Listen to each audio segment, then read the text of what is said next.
Hello guys, in today's video I'm gonna show you how to find data sync settings on your account on X-Switcher, easy and quick. First click on your profile and now click settings and privacy. Now click accessibility and display and languages settings. Now click data usage and here as you see you'll find data sync settings, and here you can manage your sync data or your sync interval.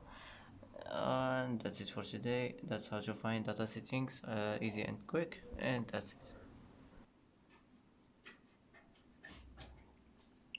And that's it for today's video. If you like this video, don't forget to like and don't forget to subscribe. I hope this video is helpful for you, and thanks for watching until the end, and see you in the next video.